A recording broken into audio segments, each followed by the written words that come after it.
العربيه اللي معانا النهارده هي الجيلي كول راي، عربيه سب كومباكت كروس اوفر ابتدى انتاجها في 2018 من شركه جيلي. النهارده هنتكلم عنها بالتفصيل اكتر من قبل كده، اتكلمنا عليها قبل كده بسرعه في حفل الاطلاق بتاعها في شهر ديسمبر 2021 عن طريق ابو غاليه موتورز. النهارده هنتكلم عنها بالتفصيل اكتر ونعرف تفاصيلها كلها ونشوف ايه مميزاتها وعيوبها. يلا بينا.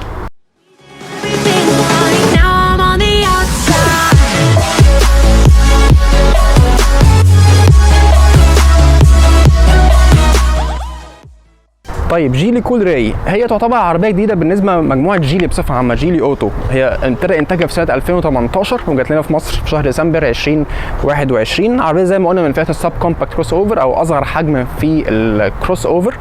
بتتقدم في مصر بفئتين، اول فئه اسمها كومفورت وسعرها 319900.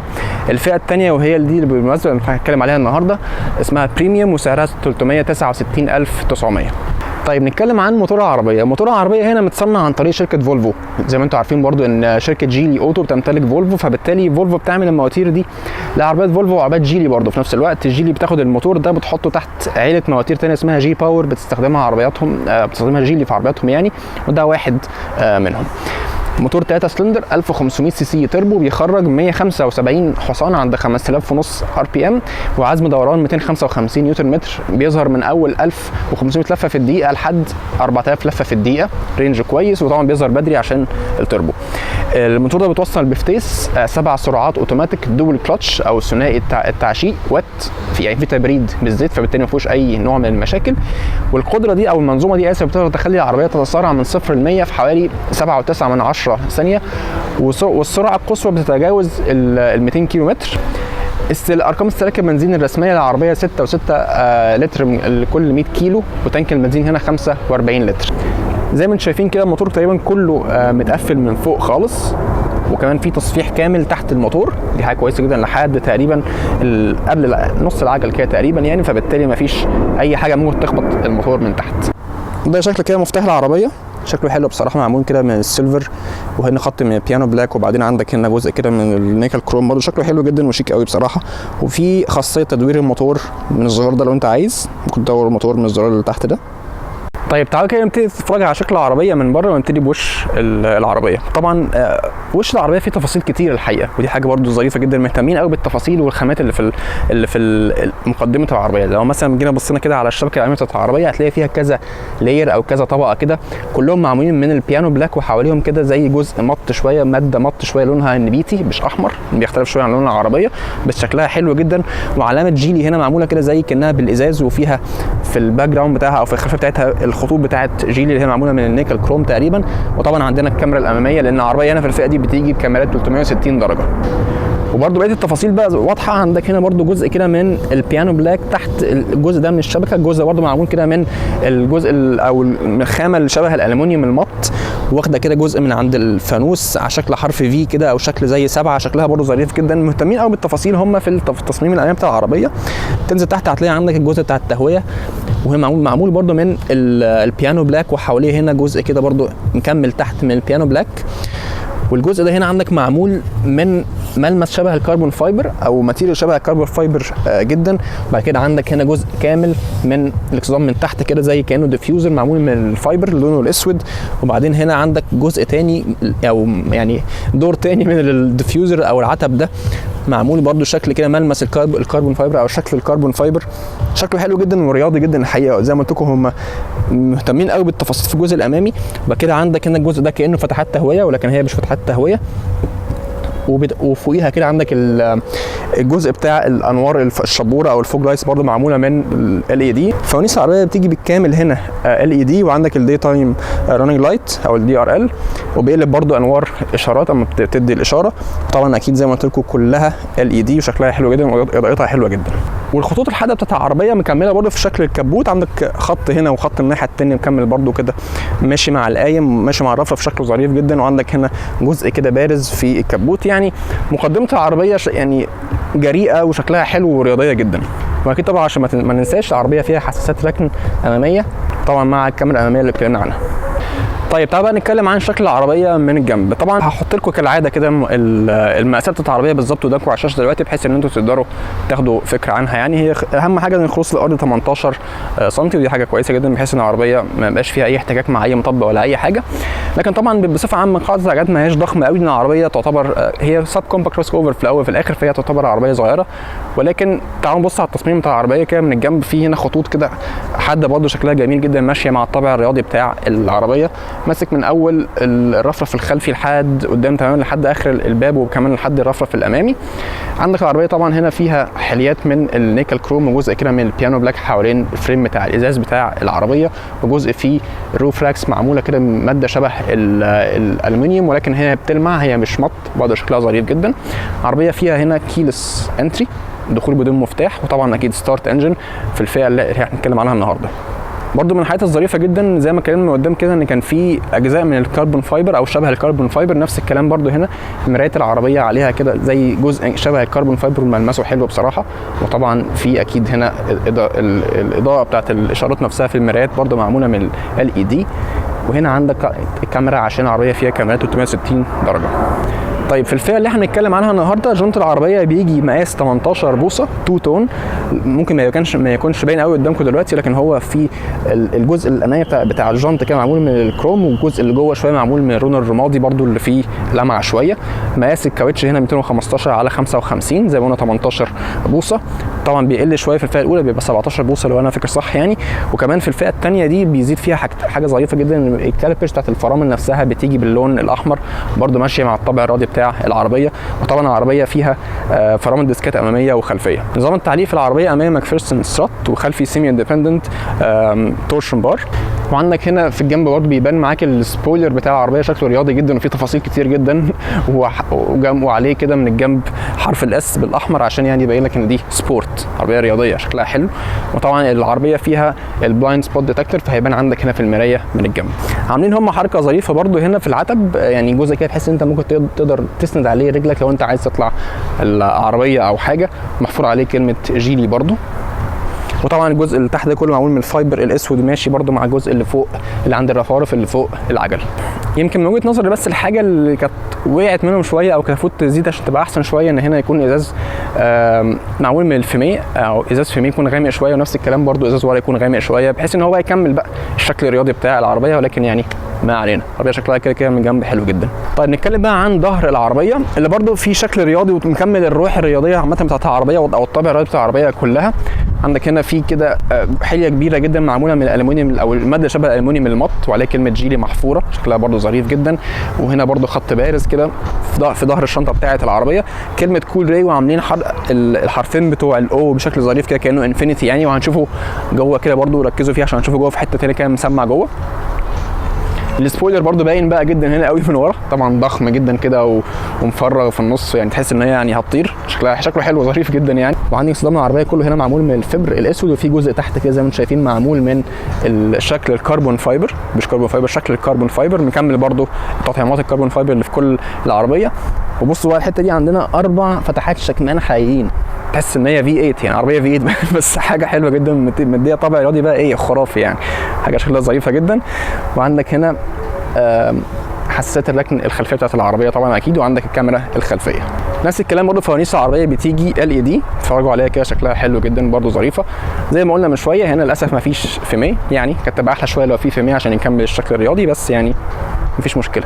واخيرا عندي هنا اماكن كده برده كانها فتحات تهويه، لكن هي مش فتحات تهويه، ولكن والله كتر خيرهم عاملينها يعني ببيانو بلاك، مهتمين برده بالتفاصيل فيها بحيث ان هي ما تبقاش يعني بلاستيك او فايبر وخلاص، لا معموله من البيانو بلاك، تدي شكل ظريف جدا لشكل ظهر العربيه. طيب ناخد برده بصه على شنطه العربيه. مقاس الشنطه هنا 330 لتر، يمكن ما هياش الاكبر في الفئه بتاعتها بصراحه يعني، ولكن تقسيمتها كويسه جدا، معموله بشكل بوكسي او شكل صندوقي يعني، او مربع شكله كويس يعني، ممكن تحط فيه شنط معقوله في الحجم. عندك هنا اماكن تثبيت كده او اماكن تخزين اسف معموله من الشبك، وعندك هنا برده فتحه 12 فولت، وهناك برده نفس الكلام اماكن تخزين معموله من الشبك. شنطه العربيه او اسف ظهر الكنبه بينزل بمقدار 60 40 او التلت والتلتين، وعندك برده انكرز ممكن تثبت فيها لو انت عايز تثبت شبك او حاجه. العربيه بتيجي برده معاها العده بتاعتها اكيد طبعا تحت الكوريك، والجنط الاستبن بتاع العربيه بيجي ماس اصغر شويه من الجنط الاساسي بتاع العربيه. ولكن هنا حتى في الفئه الثانيه مفيش مثلا قفل كهرباء او اي حاجه، بتتقفل مانيوال عادي تمام. نبتدي نتفرج بقى كده على الخامات بتاعت على العربيه، ونبتدي مثلا بخامات الباب كده. هنلاقي عندك هنا معموله من الجلد، شكله حلو جدا برده، طري سوفت تاتش ليذر ماتيريال. وهنا تطعيمات كده معموله من الالومنيوم او شبه الالومنيوم، فيها تجزيعه برده شكلها ظريف. وهنا عندك جزء كده برده من الالومنيوم من المط. بصوا كده على شكل مقبض الاكره بتاعت الباب، مكمل زي مع مقبض الباب برده، كاملين مع بعض كده بحليه من الالومنيوم من شبه الشكل مط يعني. حلوه جدا بصراحه، معموله بشكل روش جدا، عجبني قوي بصراحه. برضو الباب هنا معمول من الجلد، والجزء ده كده برضو جلد كله، او اسف ده بلاستيك لكن ده جلد. وده كده برضو كله جلد طري، تسند عليه كوعك مثلا او دراعك او كده. وبعد كده هنا عندك تطريز كده باللون النبيتي. وبص برضو التفاصيل بتاعه زراير العربيه نفسها معموله ازاي بالنيكل كروم. وهنا الجزء ده مط، يعني مهتمين بالتفاصيل برضو في الخامات بصراحه. هنا العربيه فيها طبعا مرايات ضم كهرباء. الجزء ده بس معمول من البلاستيك. وهنا عندك فتحه تخزين مش ضخم قوي، ممكن تاخد ازازه ميه كبيره بس بالعرض كده. وحليه كده برضو من الكروم اللي برضو زي ما قلنا شبه الالومنيوم بس مط حوالين فتحه السماعه. هنا عندي برضو عند العتب كده في جزء برضو معمول من الالومنيوم اللي شبه، بس هنا في لمعه شويه مع عليه كلمه جيلي اس عشان لكن دي السبورت يعني. وده كده شكل الكرسي في الفئه الثانيه اللي احنا بنتكلم عليها النهارده، البريميوم. بصوا برضو شكله عامل ازاي، يعني هو في طبعا معمول هنا الجزء ده معمول كده شويه من الكانتارا، وبعد كده الجزء ده من الجلد. وهنا في تطريز كده باللون النبيتي، وطبعا السايد كوشنز كله من الجلد. شكله رياضي جدا بصراحه وشكله حلو قوي. الجزء ده معمول من القماش بقى، وهنا حرف الاس، كل ده جلد. شكله حلو جدا وشيك جدا الحقيقه يعني، ورياضي قوي. طبعا الكراسي بتيجي كهرباء في الفئه اللي احنا فيها دي. وده كده شكل طارة العربية، ديكسيون العربية معمول من الجلد 3 سبوك، شكله رياضي وحلو. الحتة دي كده معمولة من مادة شبه الألومنيوم برضو زي ما قلنا على طول، وفيها يعني فيها جزء مط كده معمولة من المط مكملة برضو هنا. وهنا طبعا علامة جيلي باللون الأسود برضو شكلها ظريف جدا. الجزء ده بتتحكم فيه من نظام يا إما الميديا أو يا إما الشاشة اللي قدامك. بتختلف في إيه من الزرار ده، ممكن تدوس على الزرار ده تتحكم في الشاشة دي، أو تدوس على الزرار ده تتحكم في العدادات. عندك هنا شيفتنج بيدلز. العربية برضو فيها حساس نور زي ما شايفين كده القط. طيب ده كده شكل العدادات اللي في الفئة التانية اللي احنا فيها دلوقتي. بتيجي ديجيتال بالكامل 7.25 بوصة، فيها شوية معلومات كويسة جدا. ممكن تشوف متوسط استهلاك البنزين بتاعك، طبعا الكيلومتر اللي انت ماشي عليه، معلومات عن الرحلة بصفة عامة يعني. وحاجة ظريفة جدا بتقولك برضو مقياس الضغط في كل كاوتش قد ايه، وكمان درجة الحرارة بتاعتها، ودي حاجة حلوة بصراحة. متوسط السرعة بتاعتك، بقالك قد ايه سايق العربية، وكل هذا الكلام انتوا عارفينه يعني. ممكن تشوف بعد كده لو في مثلا اي warnings او حاجة، الحاجات ليها علاقة بالميديا او الراديو، لو انت مشغل البلوتوث بتاعك برضو بيبان هنا. السيتنجز بتاعت العربية اللي ليها علاقة بالفيكل، بالتايم، باليونتس، كل هذا الكلام الظريف. وكمان دلوقتي مثلا انا على وضع الايكو ممكن اغيرها على السبورت، فتلاقي ان شكل العداد بيتغير بالشكل ده، لونه احمر كده شكله ظريف. برضو الجرافيكس حلوه وسريعه، ودي ميزه ان هي ما تبقاش بطيئه يعني، تحس ان هي بطيئه وشكلها مش حلو، لا هي سريعه. وده المود العادي خالص اللي هو الستاندرد. طبعا الانطباع الرئيسي عن الخامات جوه العربيه ان هي طبعا خامات محترمه جدا يعني. عندك هنا الجزء ده معمول كله من الجلد زي ما انتم شايفين كده. التابلو هنا بيجي في الفئه دي 2 تون، هنا اسود وبعدين هنا الاحمر او النبيتي يعني زي ما انت عايز تقوله. فالجزء ده كده كله من الجلد، كل ده من الجلد. والجزء ده الالومنيوم اللي معمول من او شبه الالومنيوم المط، نفس الكلام هنا برضه بس فيه تجزيعه مختلفه هنا، شكله حلو بصراحه. وبرضه فتحات التكييف بصوا عامله ازاي، شكلها ظريف جدا، عاملينها بحركه كده برضه. وهنا التحكمات بتاعه الاي اس بي او نظام الثبات الالكتروني، والبرايتنس بتاع لوحه العدادات نفسها، والرجلاج بتاع النور بتاع العربيه. وزي ما انتم شايفين تحت كده دواسات العربيه نفسها او دواسات البنزين والفرامل بتيجي برضو من المعدن. فاكرين بقى ما قلت لكم ان كلمه كول ري حرفين الاو عاملين عاملهم بشكل انفينيتي؟ ركزوا هنا كده برضو تحس ان هم معمول بنفس الحركه شويه يعني، عاملينها كده بشكل ظريف جدا، وعليها حليه برضو كده من الالومنيوم او شكل الالومنيوم المط مكمل في كل الجزء ده. ده شكل الكونسول الوسطي بتاع العربيه، بصراحه عاملينه بمواد او خامات محترمه جدا. الجزء المط اللي اتكلمنا عليه، والجزء ده هنا برضو اللي فيه لمعه احسن شويه، شكله جميل جدا. عندك هنا بقى فيه كذا حاجه طبعا. عندك هنا انظمه القياده الايكو والسبورت. هنا الهيل ديسند كنترول اللي هو مساعد هبوط المرتفعات. وعندك نظام الكاميرا 360 درجة، الاوتو بايلوت، الاوتو باركنج اسف، العربية فيها ركن ذاتي. وهنا نظام او زرار قفل وفتح الباركنج سنسورز. طبعا العربية فيها اوتو هولد برضو، وكمان فرامل يد الكهرباء. هنا مكان تخزين، مش عارف ممكن تحط فيه ايه يعني، بصراحة ممكن تحط فيه مثلا كروت ولا حاجة ايا كان يعني. وهنا برضو واحد تاني كده مكان تخزين. وعندك هنا 2 كاب هولدرز. وده شكل المسند الوسطي برضو معمول من الجلد وفيه تطريز، شكله شيك بصراحة. تعالوا نفتحه كده، برضو فيه مكان تخزين كويس، مش وحش خالص. وده هنا شكل مقابض التحكمات التكييف هنا ليه 1 زون، يعني منطقة واحدة مش منطقتين. وبرضو يعني بصوا الماتيريال بتاعت الزرار نفسه او المقبض نفسه عاملة ازاي، كويسة جدا بصراحة. ودي تحكمات برضو التكييف نفسها. وطبعا خامات اللي شبه الالومنيوم المط مكملة هنا، فيها التجزيع الحلوة. هنا الجزء ده بيبقى معمول من البلاستيك. وده درج العربية كبير مش صغير، فتحته بس مش كبيرة قوي ولكن هو عميق، يعني هو ده كده اخره. هنا ده زرار قفل وفتح النظام المعلوماتي بتاع العربية. وهنا الزرار اللي انت بتعلي وتوطي منه لو انت عايز. وتحت الكونسول الوسطي هنا عندنا مكان تخزين تاني، وفي فتحة 12 فولت وفتحة يو اس بي، وزيها واحدة تانية هناك برضو كده زي ما انتم شايفين فتحة يو اس بي برضو. طيب تعالوا كده نتفرج على شاشة العربية او النظام المعلوماتي بتاع العربية، الانفوتينمنت سيستم. طبعا بمقاس 10 وربع بوصة، شكله حلو برضو بصراحة، وكبير وطاير كده من فوق التابلو، شكله ظريف بصراحة.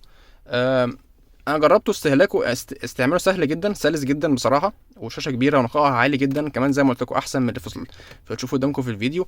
فيها نظام الكيو دي لينك، بحيث ان انت تربط تليفونك بالشاشه نفسها، بس الاندرويد بس. يعني مفيش ابل كار بلاي، هو اندرويد ومش اندرويد اوتو، لا هو كيو دي لينك، بحيث ان انت تربط التليفون نفسه يتعرض زي ما هو بالظبط على الشاشه بتاعتك. معلومات بقى طبعا عن التليفون بتاعك لو انت موصل بالبلوتوث، او عندك الكونتاكتس، الداي لو انت عايز تكلم حد. في هنا شويه زراير كده تعلي الصوت من هنا، زي ما انتم شايفين لو سامعين الصوت كده، في كام تكه كده برضو. التكه يعني جميله بصراحه، ومعموله كده بماتيريال كويسه جدا. الزرار نفسه معمول بماتيريال كويسه قوي. الراديو، الفوتو جاليري لو انت حاطط صور موصلها مثلا باليو اس بي او حاجه زي ما هو بيقول لك هنا كده. وفي هنا شويه شورت كاتس، حاجات ليها علاقه بالسيتنجز بتاعه الشاشه نفسها، الكومفورت سيتنجز، الحاجات اللي ليها علاقه مثلا انت تقفل النظام بتاع مثلا بلايند سبوت مونيتورنج او بلايند سبوت ديتكتور. الديسبلاي نفسها عايز تعلي البرايتنس بتاعتها، والصوت نفسه عايز تقلل الصوت، التاتش بتاع السكرين يبقى بيعمل صوت ولا لا، او كل الكلام اللي انتوا عارفينه بتاع اللي ليه علاقه بالسيتنجز بتاعه الشاشه نفسها. ولكن المهم في الموضوع كله ان الشاشه فعلا استعمالها سهل جدا وسلسه، وزي ما انتم شايفين كده بتتحرك معايا بسرعه جدا، كمان اسرع من اللي انتم شايفينه على الشاشه. ده كده شكل الكاميرا 360 بتاعت العربيه. طبعا وانت لما تجيب ريفرس على طول هي بيبان لك المنظر ده، بيبان لك الجزء اللي جنبك. ممكن تغير الزاويه اللي انت شايفها لو انت عايز بقى، من ورا على طول، من قدام، كل هذا الكلام. ممكن تجيبها 3D لو عايز، وتغير شكل الزاويه يعني. حلوه جدا طبعا بصراحه، معموله كمان بنقاء حلو. وكمان واضح ان الهاردوير بتاع الشاشه كويس، بحيث لان هي ما بتقطعش خالص، سريعه جدا زي ما انتم شايفين كده. انا جبت الشكل الزاويه الخلفيه كلها زاويه واسعه وايد انجل كده. الجناب كده، الجناب برضو. وعندك هنا الشكل الامامي، الزاويه الاماميه برضو بزاويه واسعه جدا. فبصراحه لا يعني معموله بشكل حلو، والكاميرا نفسها بنقاء محترم جدا. طبعا مرايات العربيه هنا بتيجي برضو فريملس زي ما انتم شايفين كده، فيها تعتيم ذاتي اكيد. وده هنا الزرار بتاع فتحه السقف، تفتح لفوق وتحت وبترجع لورا.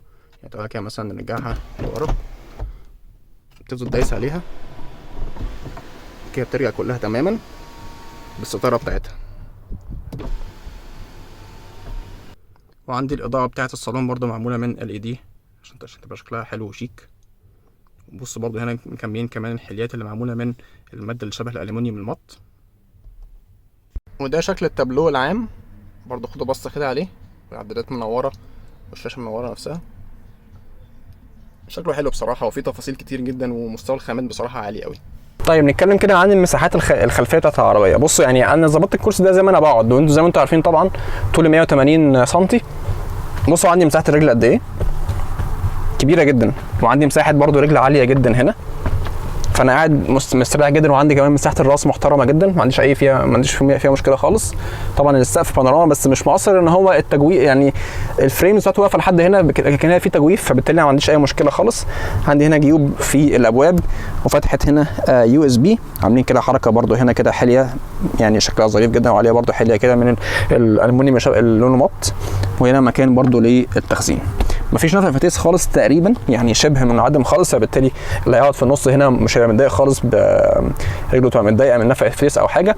صحيح هي عرضها مش كبير قوي، ولكن هي ممكن تاخد 2 كبار مستريحين جدا.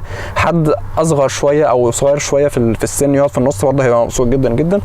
وعندي هنا مسند وسطي وفيه 2 كاب هولدرز طالعين لقدام كالعاده، عشان برضه ما يبقاش مضايقين اللي ساند دراعه.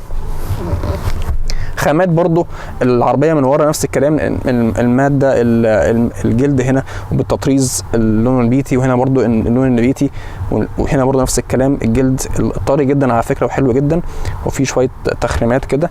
وعندي هنا اماكن تثبيت لكراسي الاطفال. وعندنا هنا كمان اضاءه الصالون LED حلو برضو، شكلها حلو جدا ومديه شياكه كده في العربيه.